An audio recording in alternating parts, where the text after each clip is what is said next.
Agradezco a Luis Miguel González, director general editorial de El Economista, que esté con nosotros esta tarde en Mega Noticias. Luis Miguel, ¿cómo está? Muy buenas tardes. Muy buenas tardes, con mucho gusto estar con ustedes.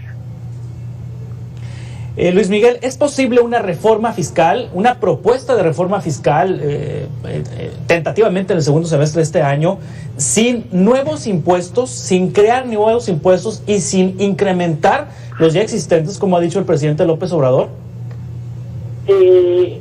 Lo primero, los tiempos son complicados en lo político, pero son necesarios desde el punto de vista de finanzas públicas.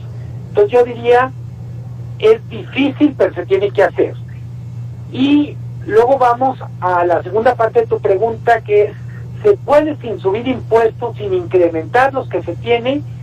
Yo diría que en México hay mucha gente que no paga impuestos o que no paga bien sus impuestos. Tenemos 60% de la población más o menos en la informalidad, pero también tenemos muchos negocios formales que tienen una parte de su actividad en lo que se conoce como en negro. Y no me refiero con esto a números positivos, sino en la sombra. Entonces yo diría que sí hay una parte que todavía tiene que ver con hacer que paguen quienes no están pagando, pero si vemos las tendencias mundiales, creo que es importante que México no cierre la puerta a nuevos impuestos. Hay tendencias mundiales muy claras, por ejemplo, en lo que tiene que ver con que paguen más quien contamina más impuestos por daño al medio ambiente, se puede decir así, pero también impuestos relacionados con toda esta mina de oro que es la economía digital.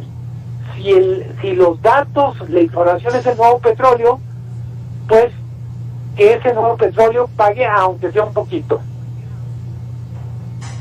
Sí, ahora, cuando se habla de una reforma fiscal, bueno, pues se habla de la recaudación federal, se habla de lo que el gobierno a través de Servicio de Administración Tributaria le cobra a las personas físicas y a las personas morales. Pero, ¿cuándo podremos en México hablar de una contribución mayor de los gobiernos locales, de los gobiernos estatales?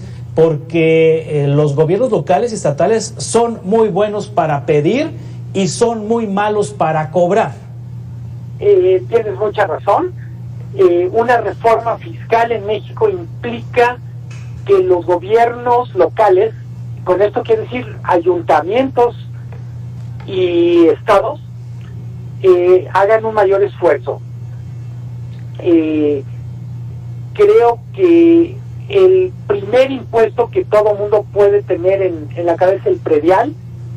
El gran problema con muchos de estos impuestos, pienso, es se necesita un tipo de capacidades que no todos los gobiernos locales tienen. No es lo mismo hablar de alcaldías relativamente grandes, fuertes, como puede ser Puebla, como puede ser Guadalajara, como puede ser Monterrey o Garza García, que ayuntamientos, alcaldías de municipios muy pequeños con pocos recursos.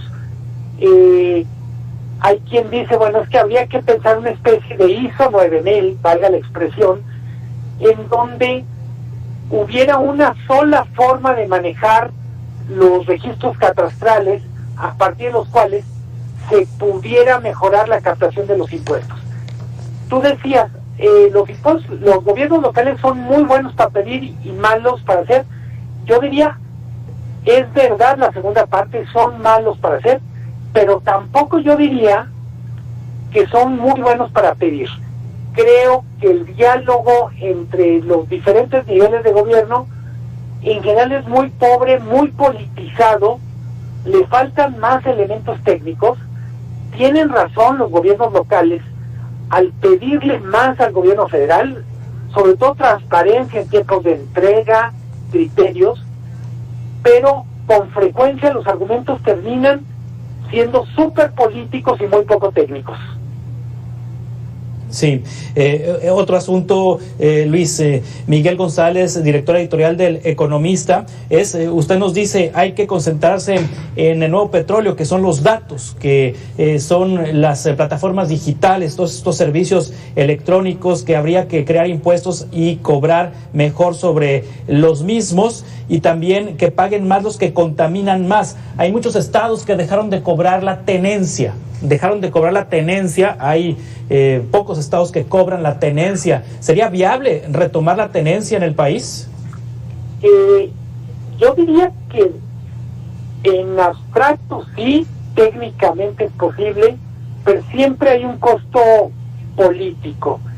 En términos generales, el tema con los impuestos también tiene que ver con si un gobierno va a cobrar más impuestos, tiene que estar dispuesto, ya sea nuevos impuestos por datos, por economías digitales o por contaminar, tiene que estar dispuesto a rendir mejores cuentas. Mucha gente tiene resistencia a contribuir más en el tema de impuestos porque básicamente su experiencia es gobiernos que no le entregan buenas cuentas, en algunos casos gobiernos que simplemente se roban el dinero. Hay que decirlo con todas las letras, cuesta mucho trabajo ganar el dinero para ti, para mí, para la gente que nos escucha, y hay veces desde el gobierno se gasta como si fuera gratis. Entonces, me parece que es muy importante que haya condiciones donde una mayor contribución sea acompañada de una mejor rendición de cuentas.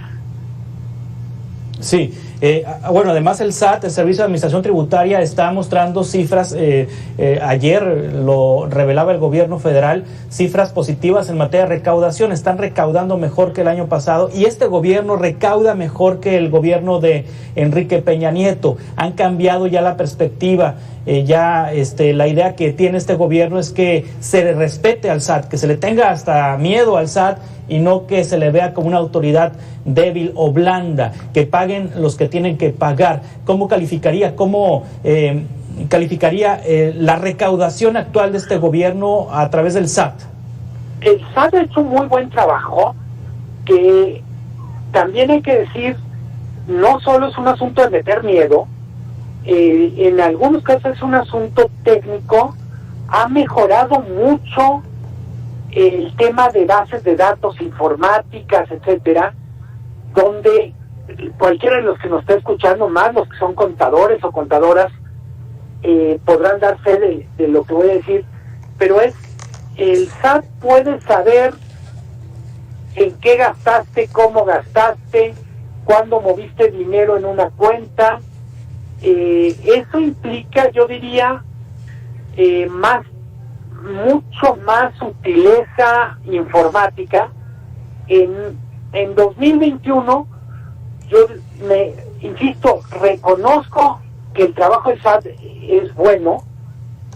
En general el SAT tiene una buena tradición de servidores públicos que no empezó en este sexenio, tiene un muy buen equipo, son alrededor de 30,000 personas.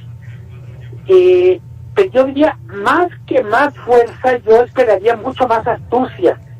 Hay veces uno dice, oye, yo gano poquito, y saben hasta qué boleto de avión compré. ¿Cómo es que tal millonario se puede dar el lujo de no pagar bien sus impuestos, o tal señor que tiene un puesto gigantesco en un mercado paga casi como si tuviera un puestito de semillas? Creo que todavía hay mucho por hacer en lo fiscal. Yo diría que la expectativa de todos nosotros es que avancemos en equidad, que quien más gana contribuya más, pero yo diría, esa es mi opinión personal, que los que tienen poco, aunque sea poquito, pero contribuyan, si son 50 centavos, es casi simbólico, pero lo fiscal nos compete a todos en la medida en que cada quien pueda. Exacto, Luis Miguel González, director general editorial del Economista. Muchas gracias por tomar esta llamada. Con muchísimo gusto. Buenas tardes. Hasta pronto. Muy buenas tardes. Continuamos con más noticias.